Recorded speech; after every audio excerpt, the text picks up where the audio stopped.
walang naging successful nang hindi dumaan sa hardships. Ang pinaka-tinuturo sa atin doon na we need to endure yung mga pinagdadaanan natin para makarating tayo into a better place.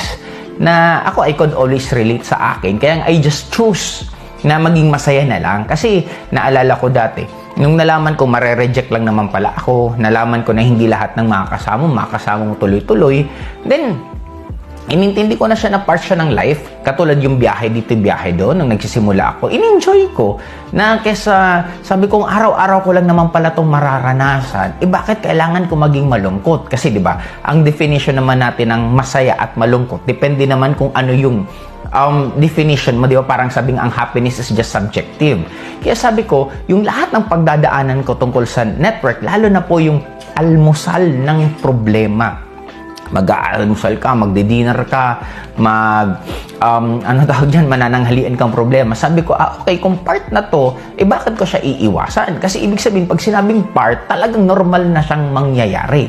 Kaya nga ako lagi kong tinuturo sa grupo ko, ang trabaho ko bilang upline ninyo, mag-solve ng problema. Ang trabaho nyo bilang downline ko is magbigay sa akin ng problema. Kaya yung patience, napaka-importante yan na nade-develop sa atin the moment may mga pinagdadaanan tayo.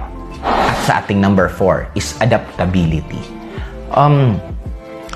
Nung panahon ng pandemic, pangarap na pangarap ko, classmate, mag-online. Kasi nakita ko na yung Zoom, mga 2016 pa lang. Sabi ko, ang ganda mag-Zoom kasi sabi ko, mamimiting ko yung mga tao ko kahit hindi na kami kailangan magkita-kita. Kaya lang, syempre, nasanay ka sa offline nasanay ka sa bagay na mas komportable ka. Kaya mas ginagawa ko. Pero nung nagkaroon ng pandemic, isahan ganun, nakapag-shift agad.